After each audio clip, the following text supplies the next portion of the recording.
This is a call for an uprising. Welcome to today's show. Obviously, recently I've been covering what's going on with the supposed government shutdown, which they've extended to December, even though they say something might happen in mid-October. Who knows what date they have planned? But, we all know what's coming is a massive destruction of the economy, because this is part of what the purpose was of the planned demic. Right? Part of the purpose. It wasn't just, make people sick and get people there's everything is tied into it. The only way they could destroy the economy and destroy the dollar and destroy capitalism is by doing this. Now, what's funny about it is I have to show you this video clip. And going through these ridiculous World Economic Forum videos, they actually have a video on there talking about how we need to rethink and end capitalism. Now, all of the talking points are the same ridiculous talking points that we've heard over the last couple of years get pushed down our throats. The rich 1% or people with money or, causing harm for all the others. They're not talking about themselves, of course. They're not talking about the people who are attending these forums or, spending $35,000 for a seat at the Met Gala for one night. They're talking about the regular people because they want everyone to have the same exact wages. They want to destroy capitalism. That's why you've heard about wage equality. Suddenly this new wave of wage equality, right? Oh, women aren't making the same amount of money as men at the same position. Are they not?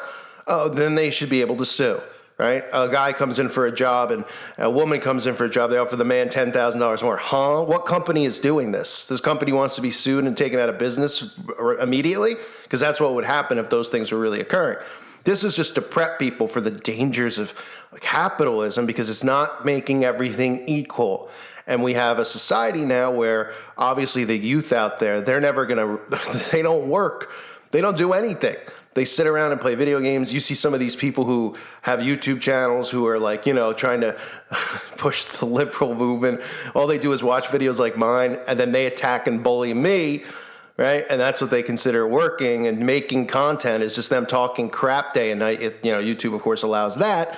But for us to talk about other topics and actually have content talking about real things, not just making fun of people's opinions, that's pretty bad, right? But that all ties in to this because that's the mindset of these people. They're lazy. They don't do anything. They don't want to work. They'll be thrilled if Big Brother gives them a handout and it's all equal, and they go, oh, look, now everything's equal. There's no more poverty and all this stuff. Meanwhile, the only reason that there's poverty in the world is because of the elites. Okay, you don't see the celebrities out there doing anything with their money except showing you on TV shows that they have 55 cars and 55 houses and they buy islands and things like that. Yet then they come out during, hurricanes and all these other things and tell you to donate your money because it's all a scam. And the part of the scam is to end capitalism. Listen to what they were talking about at the World Economic Forum.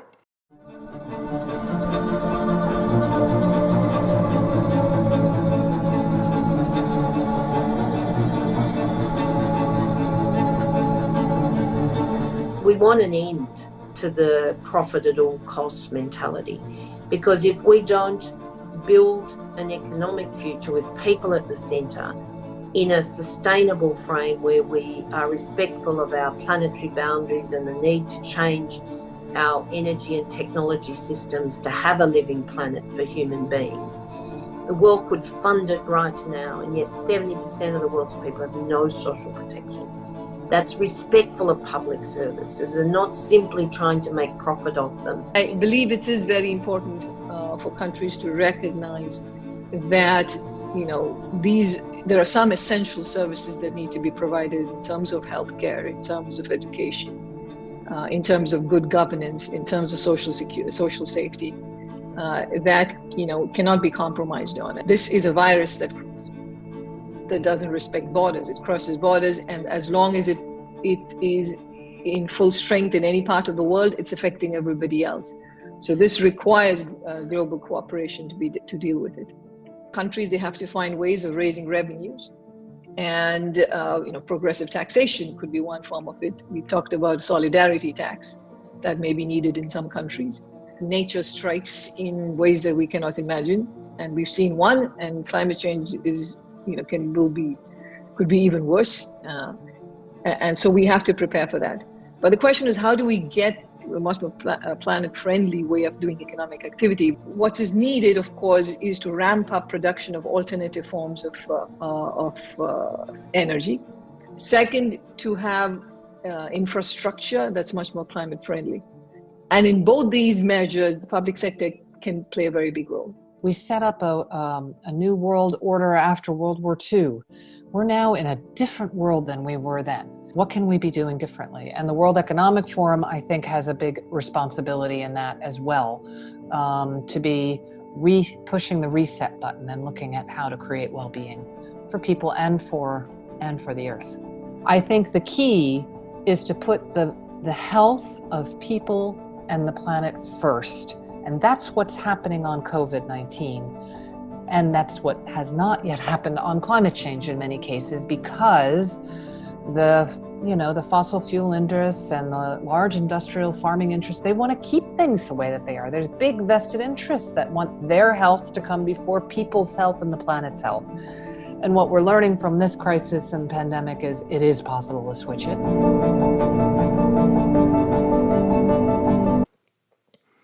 So again, a part of this is to point fingers, again, and blame. The list will tie into the left and the right, because the right will be pro-capitalism. These people are pretty much pro-Marx. I mean, you can call it whatever you want. Just call it pro-New World Order. You even heard the woman in the video mention the New World Order.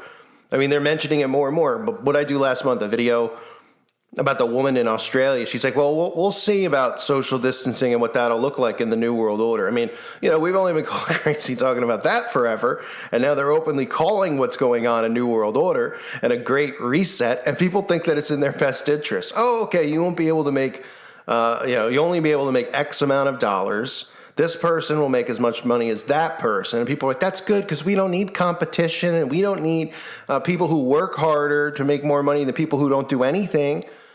Right? And you could have the mindset and say, well, money and all this stuff, it's poison. That's perfectly fine.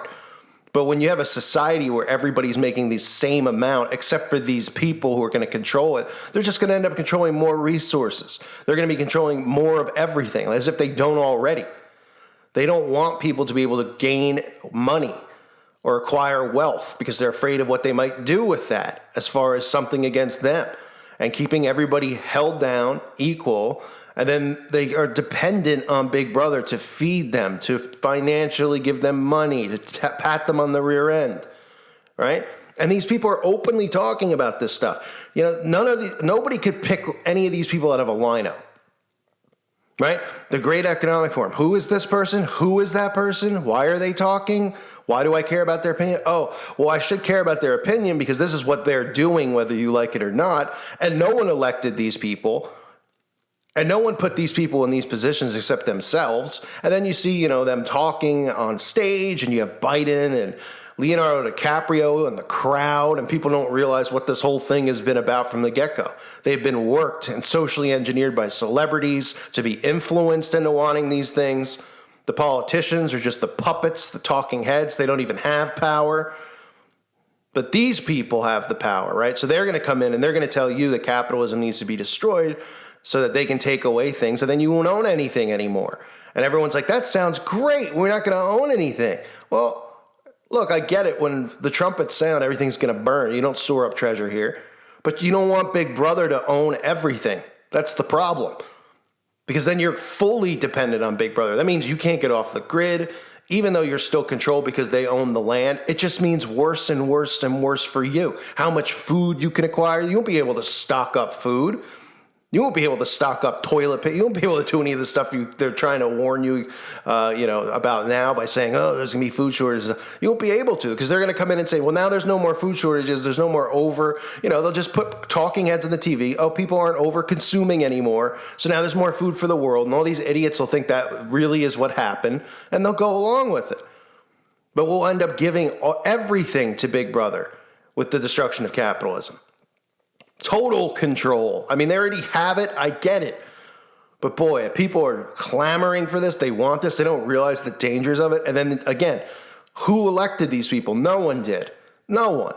These people are enemies of humanity, no matter what country you're from. There should be massive citizens arrests for these people trying to dictate, going above government, going above the people who are supposed to be in charge of the government, because the people are the ones who elect supposedly the officials in America, even though we know that's not true, right? But if we're going to play by the illusion that that's what's going on, then the people should have the power to say no to things like this, and they don't. And they should have the power to make citizens arrests against these people for crimes against humanity, for trying to destroy the Constitution, for trying to dictate how you're going to live when nobody elected this person to have any say in your life at all. So the World Economic Forum and the Great Reset, all that stuff is there for people to see. They just don't want to see it, and they choose not to believe it. And when they see it, they go, oh, well, it's for the betterment of humanity. Just like, putting chips in our bodies and turning us into transhuman robot. Oh, it's for the betterment of humanity. Because these people don't think. They watch these videos of these people talking on the news. They put lovely music behind it, and they're just under full MK Ultra, and they're just going, okay, yay, all right, I guess it's cool. I'll make the same money working at the gas station as a doctor or somebody else, and that won't give the doctor incentive to save or someone to want to be a doctor. We'll just have the robots be the doctors. Oh, we won't need doctors, right? Because we'll have that self-saving graphene, and So this is where it's headed, folks. And again, that is why the stuff going on is important with the government shutdown. Not from the standpoint that we need a government, not that it's real, it's smoke and mirrors.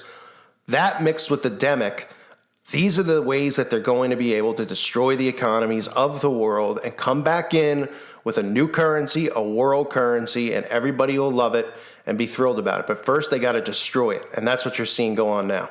They're even telling you they're doing it. Reminder, check out the website at callforuprising.com. It's $2.99 a month. If you haven't checked it out, I highly recommend you do. I appreciate all of you for being here. Thank you to the patrons, and thank you all for your support. God bless you and your families.